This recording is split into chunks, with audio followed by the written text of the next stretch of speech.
सरगुन एक ऐसा कैरेक्टर है जो अपनी फैमिली को लेके एक तरह से उसके लिए फोकल पॉइंट अपनी फैमिली है। फैमिली मतलब बच्चे, हस्बैंड, तो वो एक माँ भी है, एक पत्नी भी है, पर उसके साथ साथ उसको रियलाइज़ होता है कि वो एक औरत भी है। और through the journey of the show ये उसको रियलाइज़ होता है कि वो कितनी अपने आप से उलझी हुई है, अपने आप के लिए कितना सारी चीज़ें कितनी उसको अफेक्ट करती हैं एज अ पर्सन। मुझे लगता है एक बहुत इंटरेस्टिंग जर्नी है इस कैरेक्टर की। इससे ज़्यादा कहूँगी तो कहानी रिवील ना करूँ उस डर के बारे में बहुत नहीं बोलूँगी इसके बारे में, लेकिन वाकई एक अलग औरत की कहानी है ये। मैं coming from proper Kathiyawadi Gujarati family और शो की अगर बात करें तो काफ़ी हद तक पंजाबी यूज़ की गई है शो के अंदर। हाँ। तो आपके लिए कितना मुश्किल रहा वो लैंग्वेज को कैच करना? मेरे हस्बैंड पंजाबी हैं, मेरे फादर पंजाबी थे, तो मैं आधी पंजाबी भी हूँ। और मैं ब्यास जाती हूँ तो मैं बहुत ज़्यादा पंजाब के साथ जुड़ी हुई हूँ। सो पंजाबी एज ए लैंग्वेज मेरे लिए कोई फॉरेन लैंग्वेज नहीं है। मैंने बहुत सुनी है। हाँ, मैं बहुत अच्छी तरह बोल नहीं सकती हूँ, लेकिन मैंने सुनी बहुत है। उसका लहजा मुझे पता है। और मेरे आसपास के जो भी एक्टर्स थे वो सारे पंजाबी बेस्ड थे, तो उनके लिए शायद ज़्यादा आसान था मेरे से। मेरे लिए थोड़ा सा टफ था पंजाबी में बोलना, क्योंकि मैं बोलती थी तो शायद वो लहजा करेक्ट नहीं आता था या वॉटेवर। बट मैं इस एटमॉस्फेयर से बहुत वाकिफ़ थी और वाकिफ़ हूँ। मैं पंजाब में बहुत रही भी हूँ और मेरा जुड़ाव भी बहुत पंजाब के साथ है, इसलिए मुझे उसमें कोई दिक्कत नहीं लगी बिल्कुल भी। मैम अगर बात की जाए, जैसे कि आपने अपने कैरेक्टर के बारे में बताया और कहा कि एक ऐसी वुमेन जो अपनी ख्वाहिशों को कहीं ना कहीं सेक्रीफाइस करती है, लेकिन यू आर प्रिविलेज्ड, आपको अपने लाइफ में कभी किसी चीज़ का सेक्रीफाइस नहीं करना पड़ा अपनी फैमिली को लेकर या किसी चीज़ को लेकर। तो इस चीज़ के बारे में क्या कहना चाहेंगी? नहीं, आई थिंक हम सब सैक्रिफाइस तो करते ही हैं अपनी फैमिली को लेकर या अपनी प्रायोरिटीज़ को लेकर। मैं ये कहूँगी मेरे बच्चे, मैं जब मेरी बेटी के साथ प्रेग्नेंट हुई तो मैंने खुद डिसाइड किया था कि मैं नहीं काम करना चाहती, मैं मेरे बच्चे को वक्त देना चाहती हूँ। तो सना जब 12 साल की हुई तब तक मैंने इंडिविजुअली काम नहीं शुरू किया। उसके बीच में रूहान हो गए थे, तो वो भी आई थिंक 10 साल का था जब मैंने एक्चुअली बाहर काम शुरू किया। तो इन अ वे वो सब लोग कहते हैं कि आपने बैक सीट ले ली, उस वक्त आपने काम नहीं किया। हाँ, लेकिन मैंने अपने बच्चों के साथ टाइम स्पेंड किया, जो मेरे लिए आज बहुत अहम है। आज हम लोग दोस्त हैं, हम मेरे लिए मेरी लाइफलाइन है वो दोनों। तो मुझे लगता है मैंने वेस्ट नहीं किया, मैं सैक्रिफाइस को कभी भी वेस्ट नहीं समझती हूँ। दूसरा, उस टाइम पे पंकज ने भी सैक्रिफाइस किया इन द सेंस के, तो मैं ये नहीं कहूँगी कि सिर्फ औरतें, ऐसा भी नहीं है। पंकज ने खुद भी बहुत सैक्रिफाइस किया उस टाइम पे बच्चों के साथ, फैमिली के साथ टाइम स्पेंड करने के लिए। तो हमने एक अपनी कंपनी शुरू की ताकि सारे ही हम साथ में रह सके, काम कर सके। तो हमने एक ऑल्टरनेटिव ढूंढा, पर ये एक पॉजिटिव अल्टरनेटिव हमें मिला जो हमने काम किया। 4 साल हमने उस कंपनी को चलाया और बहुत मज़े किए। मेरे बच्चे सेट पे बड़े हुए, तो it was a great time. तो वो सैक्रिफाइस जो भी हमने इंडिविजुअली किया होगा वो बहुत फ्रूटफुल निकला।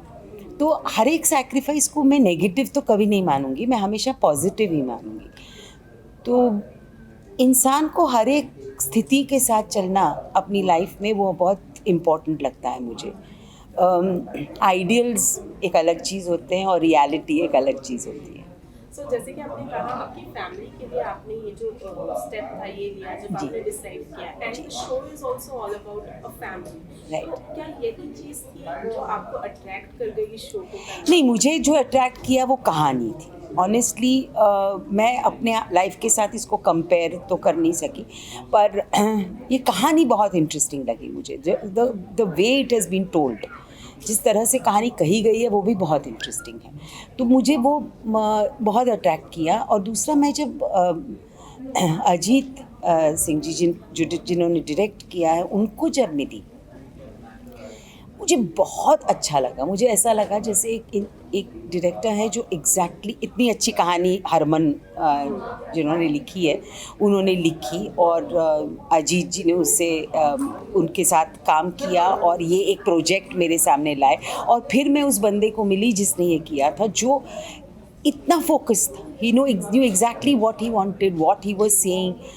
तो आई न्यू के एक करेक्ट प्रोजेक्ट है जिसकी टूवर्ड्स हम काम कर सकेंगे। Ma'am, talking about your last web series Cartel, you were a family possessive person and talking about this character also. So how do you define those two characters? That's very interesting a question. Yes, there was this mother in Cartel.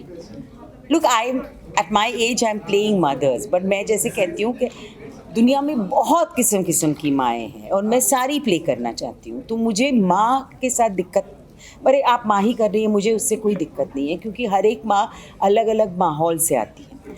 जो cartel की बात कर रहे हैं उसमें एक माँ है जो पावर हाउस है, जो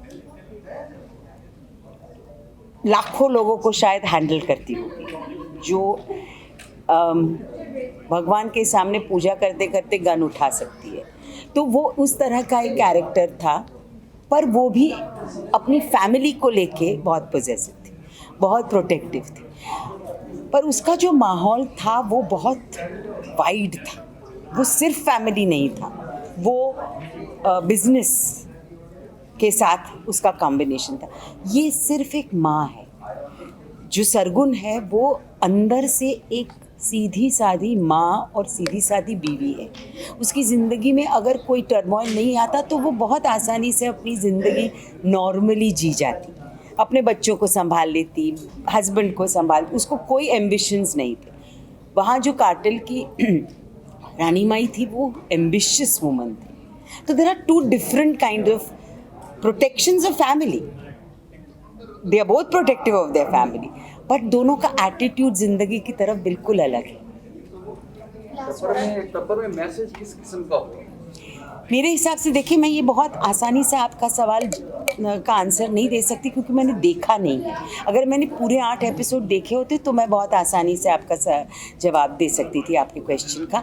लेकिन मैं ये ज़रूर कहूँगी कि जो कि मैंने स्क्रिप्ट पढ़ी है और मैं जानती हूँ कि ये कहाँ जा रही थी, तो उस बेसिस पे मैं ये कहूँगी, मैं जो ये कहानी कहना चाहती है वो ये कहना चाहती है कि आप अपनी फैमिली के लिए की वजह से या उसको प्रोटेक्ट करने की वजह से किसी भी हद तक नहीं जा सकते। आपको उसे एक बॉर्डर तो देना ही पड़ेगा, एक लाइन तो देनी पड़ेगी, और कॉन्शियस आपका जो है वो फैमिली से ऊपर है।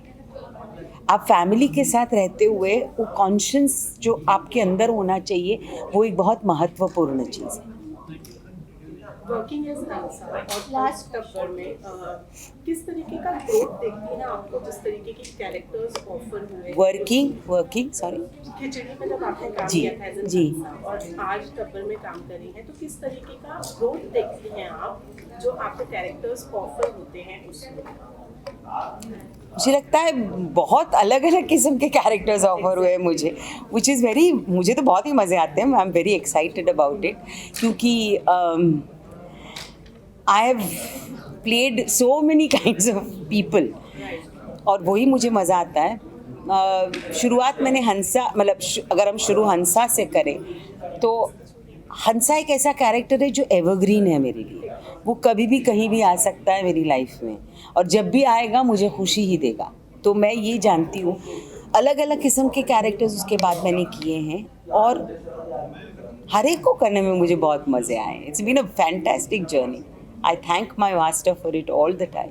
मैम, आपने तीनों मीडियम एंजॉय किए हैं, लाइक टीवी भी, फिल्म में भी एंड वेब में भी। तो कौन सा मीडियम आपने सबसे ज़्यादा पसंद किया है, मतलब काम वाइज, वर्क वाइज? मैंने सिर्फ एक्टिंग पसंद की है, और मुझे सिर्फ एक्टिंग करने में मज़े आते हैं, चाहे वो किसी भी मीडियम में हो। कैरेक्टर्स बनाना एक बहुत इंटरेस्टिंग प्रोसेस है हमारे लिए एज एन एक्टर। वो आप आप चाहे टेलीविज़न पे बनाओ, चाहे फिल्म में बनाओ, चाहे थिएटर पे बनाओ, चाहे वेब सीरीज़ में बनाओ, वो एक ही किस्म का है। मैंने एक अभी ऑडियो मतलब अमेज़ॉन ऑडिबल्स पे एक चीज़ की, वो भी एक बहुत इंटरेस्टिंग कैरेक्टर था। No, it was also a lovely process. तो मुझे ऐसा लगता है एज एन एक्टर इतना सारा वास्ट आपको जब अपॉर्चुनिटीज़ मिलती है, तो हर एक अपॉर्चुनिटी को आप बाखूबी निभा पाए, वही कोशिश होनी चाहिए आपकी। तो इसमें one last question, one last. Madam हमारे तो फेवरेट थे मैम मासूम, उसके बारे में कुछ कहिए। मासूम, वो कैरेक्टर तो बहुत ही अलग था। वो कैरेक्टर शेखर जी चाह रहे थे कि वो एक एथीरियल ब्यूटी हो, जो एक मुझे लगता है वो कैरेक्टर इसलिए भी वर्क किया क्योंकि उस औरत का जो इनोसेंस था और उस औरत की जो प्योरिटी उसने दिखाई, और जो शायद कैरेक्टर के अंदर थी जो मैं कर पाई, वो उसकी वजह से सबको वो बच्चा एक्सेप्टेबल हो गया कि इस औरत का ये बच्चा हमें समझ में आता है, तो वो फिल्म एक्सेप्टेबल हो गई। तो बहुत इम्पोर्टेंट कैरेक्टर उस हिसाब से था। Ma'am Thank you. टेलीविजन की लास्ट क्वेश्चन, टेलीविजन की बात की जाए तो आपने काफ़ी वक्त दिया टेलीविजन में, रिक्रिएशन का ज़माना है, फिर से रिक्रिएट होके काफ़ी सारे शोज आ रहे हैं। आप किसी शो को चाहती हैं कि रिक्रिएट हो टेलीविज़न के लिए मैं किसी भी तरह से रिक्रिएट कुछ भी नहीं चाहती हूँ। मैं सिर्फ ये चाहती हूँ कि अलग अलग कहानियाँ कही जाए। हमारे पास कोई डर्थ नहीं है कहानियों का, तो हम वापस पीछे जाके वही कहानी वापस क्यों कहें। पर ये कहने के बाद मैं ये ज़रूर चाहूँगी कि खिचड़ी रिक्रिएट हो और कुछ ना भी रिक्रिएट हो, लेकिन खिचड़ी नॉट रिक्रिएट, खिचड़ी नया हो, बिकॉज वो कैरेक्टर्स कहीं भी आ सकते हैं। तो it's not a recreation of the show, it's a new version of the show. Thank you. Thank you.